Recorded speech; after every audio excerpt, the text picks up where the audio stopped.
What's up guys, and welcome back to a Pokémon Sun and Moon video, and today we're going to have a little discussion about how Alola Forms might work in terms of breeding and how, how are you going to be able to get normal form Vulpixes, for example, in Generation 7, and how you're going to be able to get more of them, I suppose, as you'll see as we get on with the video. But basically, we'll talk about Alola Forms again.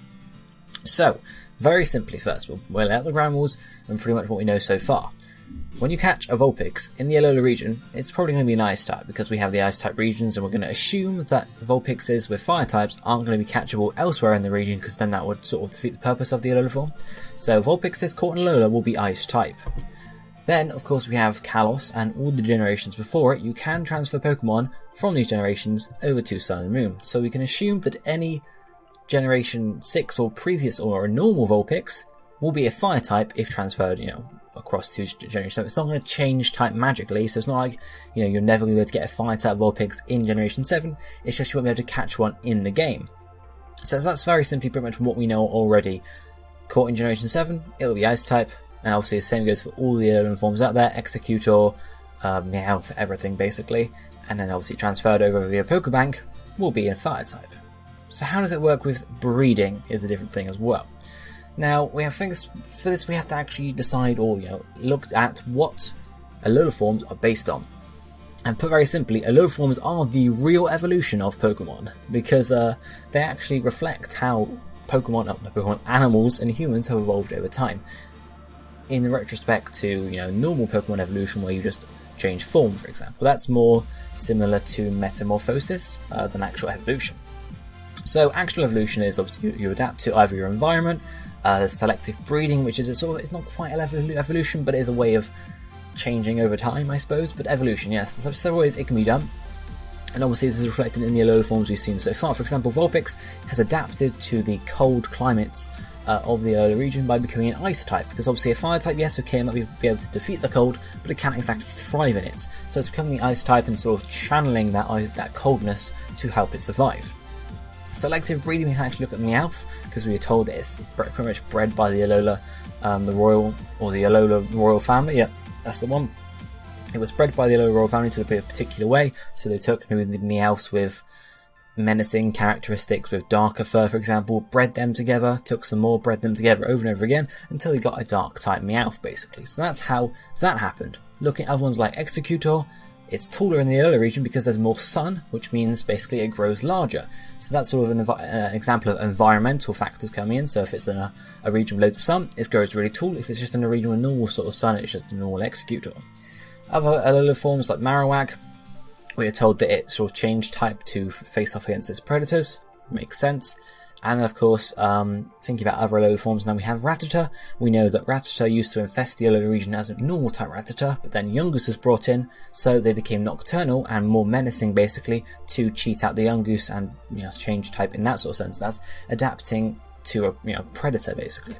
So that's how it happens. It's not like a random single snap of a chain. So that's probably why Pokemon transfer from Generation 6 games aren't going to just snap and become Alola forms, because it would make no sense. So how would breeding work? Well, of course, if you take, let's think of two real life examples. I'm not going to pick specifics, I'm just going to say, a type of fox like the Arctic fox that's adapted to living in cold climates, and then a type of fox that's a normal fox that just lives in mild climates, okay? If you bred an Arctic fox with something, slightly different Pokemon breeding with normal breeding, but if you bred an Arctic fox, you get another Arctic fox. Hence we have Vulpix, an Alolan type Vulpix from an Alolan type Ninetales, or Alolan form Ninetales, I should say.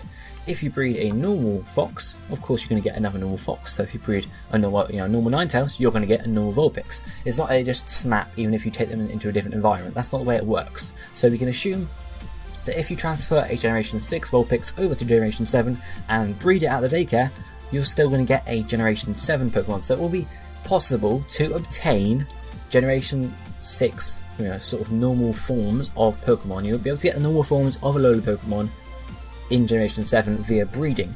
You won't be able to catch them, so you'll have to originally source them from your Generation 6 and below games.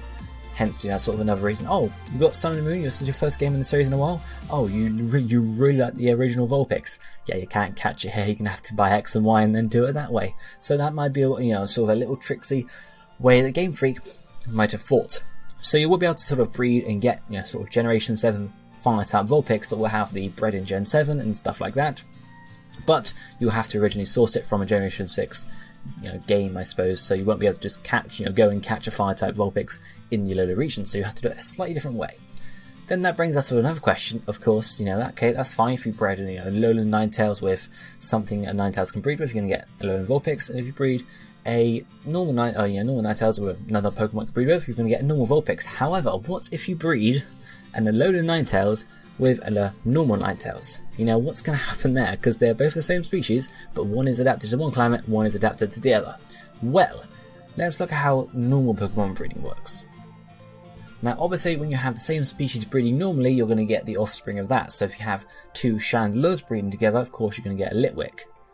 We do have the same sort of species breeding, but they are different, so that we could class them as different species. So if it's a different species but the same egg group, of course, because otherwise you can't breed at all. So say we have a male Alolan Ninetales and a female normal Ninetales, we will get possibly a female Ninetales, female normal Vulpix.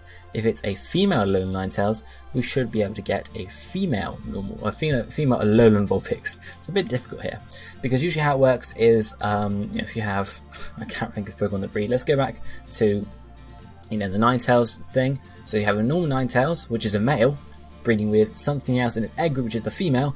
You will get the offspring of the female. The female basically always wins out in terms of what gets bred if they, have different species. Whereas if it's a female Ninetales, of course you're going to get a female Vulpix. So it would only make sense for it to transfer and work in a similar way for different sort of forms of Pokemon, different regional variants of Pokemon. So if you have a female Alolan Ninetales, you will get a female Alolan Vulpix, regardless of whether the male is a normal Ninetales or a normal or a Alolan Ninetales or whatever. Basically, the female wins out. So if it's a female you're breeding with, you're going to get a female Alolan Vulpix. If it's a male, if it's a female normal Ninetales, you're going to get a female normal Vulpix or a normal Vulpix. It doesn't matter about the gender at all. Hopefully, you guys get where I'm going with this. So it's possible that it works the same way. We of course know, or we can assume, that if you breed a Ninetales, you get the same form from it, but if you breed two of those forms together, you get the one that's a female, because that's how Pokemon breeding usually works. Let me know what you think down below about this. Do you think it's going to work like that, or do you think it'll work a different way, or do you think they might not be able to breed at all? They'll be in different egg groups now, because of course they changed stats and they've changed height and weight and stuff. They could easily change the egg group for some of these Pokemon. Not that they necessarily would for for Vulpix and Ninetales particularly, but they could. So let me know what you think about this down below. Are you going to be happy that you can actually breed Fire-type Vulpix in Generation 7, or do you think that that's not actually going to be the case, and any Vulpix bred in the Alola region will be Alola type, or Alolan form type, I suppose? Let me know what you think about this down below, guys, but that's it for me for today. I'll be seeing you next time. Thank you for watching.